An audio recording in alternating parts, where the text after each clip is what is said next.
Kalle Grünthal, palun! Aitäh! Küsimus on suunatud Kaja Kallasele.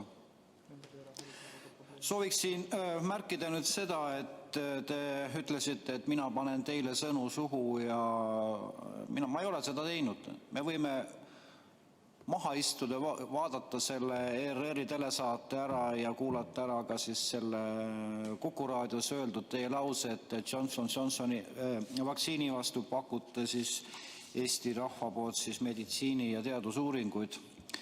Ja et see nii on, tuleb veel ka täna välja, juhul kui päevakord sinnamaani jõuab, et Eestis on toimunud AstraZeneca meditsiinikatsed ilma inimesi sellest informeerimata. Need tõendid on olemas. Need tõendid tulevad täna siin või homme siin või mingil teisel päeval Riigikogu saalis arutusele. Te võite muiata seda küll, aga see on niimoodi. Nii et ma ei tea, kes siis selle eest pärast vastutama hakkab, aga küsimus ikkagi puudutaks nüüd seda, mida ma olen juba 3. või 4. kord küsinud, et sooviks teada, et kas kui juhul, kui sellised katsed leiavad tõendamist, et on tehtud, et kas siis on Eesti kodanikul õigus osutada omaalgatuslikku vastupanu, kuna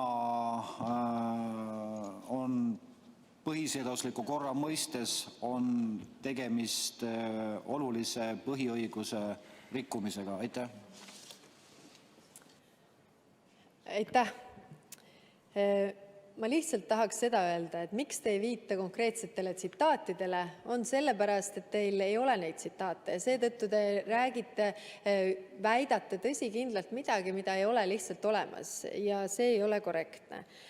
Nüüd ma tahan sellest põhiseaduslikust korrast ja sellest vägivaldsest vastuhakkamisest põhiseadusliku korra muutmisele rääkida, et te nagu pidevalt, mulle tundub, et te kutsute üles selle vägivaldsele põhiseadusliku korrale, kuidas siin on see paragrahv 54,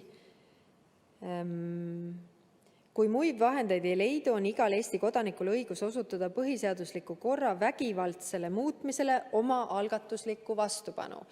Te peaksite Eesti ajaloost teadma, kust selline paragrahv tuleb, mis on selle paragrahvi mõte. See on see, et kui Eesti põhiseaduslikku korda hakkab näiteks mõni võõrvõim muutma, tahab siis astuda vastu, teha puhtaks, ma ei tea, Riigikogu, öelda, et see Riigikogu enam ei tööta või astuda vastu siis seaduse alusel valitud siis Riigikogule, valitsusele, nii edasi, muuta seda korda vägivaldselt, siis Eesti kodanikud saavad sellele astuda vastu, nii nagu oleks pidanud tegema ka 1940.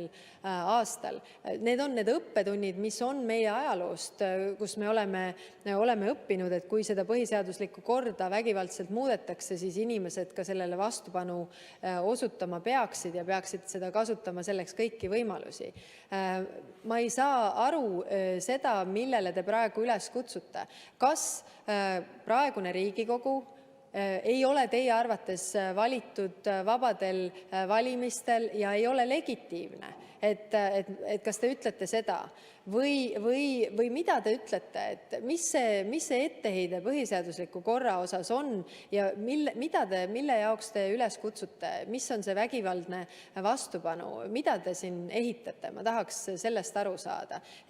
Minu arvates see ei ole absoluutselt Eesti inimeste, Eesti rahva ega ka Eesti seadusandliku võimu huvides, et te seda siis seadusandliku võimu autoriteeti pidevalt õõnestate ka oma siis igasuguste väljaütlemistega. Aitäh!